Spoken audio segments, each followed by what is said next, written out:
So I was online looking around for car parts as I usually do, and I stumbled upon a car part that I was curious as to how good the quality was going to be on it. So in today's video, we are going to be installing an Amazon cold air intake. Honestly, I was really curious because of the price and also just how the quality would be on one. And if the quality was good, I would recommend it to you guys and let you guys know how I feel about it. This is an actual cold air intake, and I saw it on Amazon for 60 bucks. I was shocked to see this cold air intake for 60 bucks, so I said I have to buy this. So it comes with the whole piece, so this does go down the bumper, which is what you want with an actual cold air intake. It comes with the cone, it comes with these two pieces, it even comes with the adapter for your MAF sensor. It comes with all the bolts, hoses, hose clamps. So first impressions are honestly really nice. I like that it has this wrinkle black. That was something that I was just curious because on the pictures it looked nice and it definitely looks good in person. For the people that are familiar with the channel, I have a JWT intake, and then I also have a Nismo tube that I have wrapped with some reflective tape just to keep the heat down. But as nice as this is, I do want to go with an actual cold air intake. So with the actual cold air intake that we have, it's going to route down and the cone is going to be down here. So when there's air coming in, it'll be the cold air, actual cold air intake, and not kind of shrouded but still inside the engine bay. Like I said, I found it on Amazon for like 60 bucks. I'll leave the link in the description down below, but this one is something to definitely take a look at. Most cold air intakes like InGen and a couple other ones definitely are more expensive, at least in the 200s, 300s. Another big reason why I bought it was because I'm looking to make my own custom intake in the future. Once I make that custom intake, then I'm going to be doing a dyno tune with it, so that way I can have it all ready to go. But this is going to serve its purpose for me to be able to make some mock-ups and make sure that everything lines up perfectly. So that's another reason why I bought it, not just because I wanted a cold air intake, but because I'm using it for a mock-up. So last week I ended up doing the GTR brackets, so you can install GTR coil packs onto your G35 or 350Z. I had mentioned that I was going to make that a service, or basically a product where I can give you guys the brackets already made. Crazy enough, a bunch of you guys ended up reaching out wanting to go ahead and get some brackets made. So I'm just letting you guys know that I am going to be making a bunch of brackets. So if you guys are interested, let me know in the Instagram DMs and I'll go ahead and make some for you and send them your way. Thank you so much for the people that have been supporting. This is insane. I didn't think I'd get so many orders, but that is really cool. Not only that, I'm trying to save you guys money, so by doing it myself, you're supporting me and also saving some money for yourself. But thank you guys so much for the support, and like I said, you can reach out on Instagram and I'll help you guys out. So another thing we're going to be installing today, since we are going to be doing the cold air intake like I was saying, we also need to protect it from water. So there's two things that I'm doing to protect it from water, and one of the things is putting back the OEM fender liner since I don't have it on the driver's side. For whatever reason, I always go through these. I've already gone through two. I don't know what is going on, but they are coming off, so I'm going to make sure this time they don't come off. And another thing I'm installing is this little hair net for the air filter. This basically repels water. For example, if it's raining, this will do a pretty good job, but if I go through a massive puddle, I don't think this can handle it, so I have to be very careful, and that's kind of one of the reasons why I didn't go ahead and go with a cold air intake to begin with.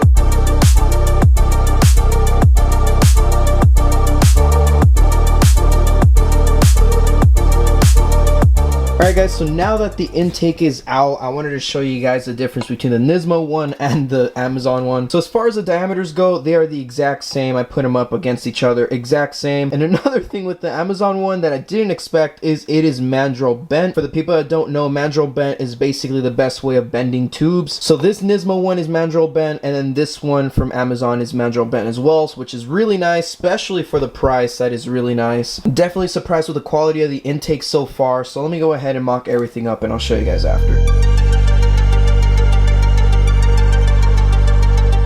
Alright guys, so some time has passed and I have the cold air intake mocked up somewhat. So one thing to note is you are going to have this right here, a rubber piece that's like a spacer, so you can have this kind of anchored onto there. The one thing I don't know what it's for is this little bracket. I have no clue. There's nowhere that I could possibly fit, so I'm very confused on that one. You will need to play around with the fitment. It's not going to be perfect right off the bat. You do need to play around with this portion and then go ahead and move this this portion afterwards. And then once you move this one, you got to go back to that one and vice versa. I don't know if you guys can tell, but there is the cone. So it's perfect right by the bumper. Obviously, you don't have the MAV connected or have a hose clamp, but this is like a rough mock-up. That's the one thing I will say about this, is just moving things around to make sure everything fits where it should be. So I took out the bottom side, and I wanted to point out there's a random hole here. I don't know if it's for some sort of sensor that you can put. They do provide like a little grommet to put around, but I don't trust that at all, especially when it's under vacuum. So what I'm basically going to do is use some of this reflective tape, go ahead and cover it up and go a little bit over and under. So that'll go ahead and take care of that problem. I really don't know why they decided to include it, but honestly, even duct tape can go ahead and fix that if you just wrap over it. That maybe for the price you're paying, you are getting some of those weird quirks, but this is really easy to fix, so it's not a big deal for me. Alright guys, so the cold air intake is installed, so I made sure that nothing was rubbing or touching onto anything. All the hose clamps are tight. I connected the PCV hose onto the intake. I also turned this over just to make it look a little bit cleaner so the MAP sensor isn't out and about. I have the piping all good to go. I also have a little nut securing this onto that, so it's like a little damper. I also have that reflective tape covering that hole. Just went around it like 3-4 times and that's all good. And then on the bottom I have the filter with that water repellent little hairnet thing.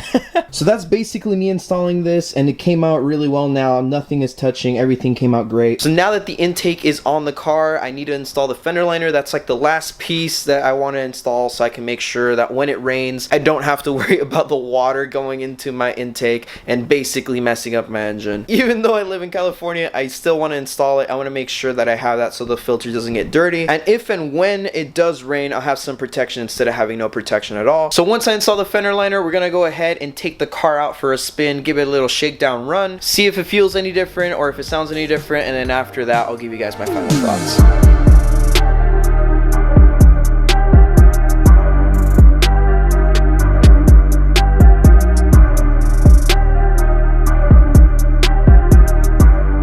Alright guys, so it took me a bit to get this done, but it is all good to go. All the bolts lined up so I can have all the plastic clips in there, but I'm kind of concerned that this is going to go ahead and fall off again. If it does, it's no big deal. I'll just run without it, but it is the second time I've already done this, so I'm trying my hardest to not have this fall out. But hopefully this time everything's going to be good. If not, I'm going to have to run without it because I'm not going to bother replacing it again. So now there's definitely a tight fit with the fender liner and the cold air intake, but everything fit up nicely. So now with that being said, let's go ahead and mount the wheel back on and we'll go into our driving portion.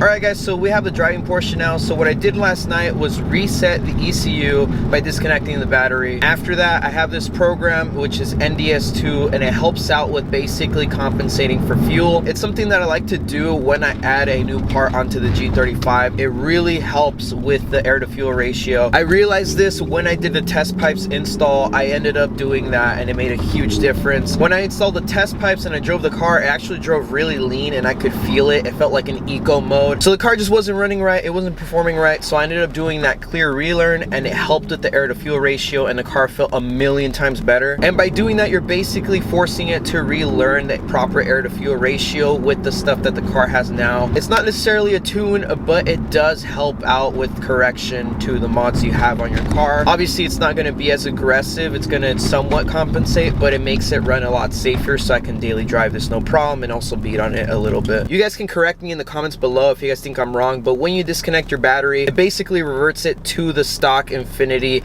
ECU tune. So it thinks that you have the stock airbox, it thinks you have all these things, so that's what it's going based off of. So by forcing it to relearn, you're essentially making it learn all over again everything. I've done it a couple times to test it and I've noticed that that is a difference. The car feels so damn good. There's no noises from the intake hitting anywhere.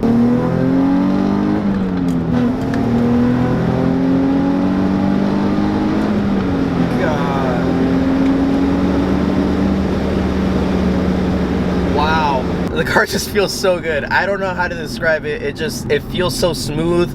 I think the coil packs actually had something to do with that as well. It makes it run a little bit smoother because my other coil packs are just on their way out.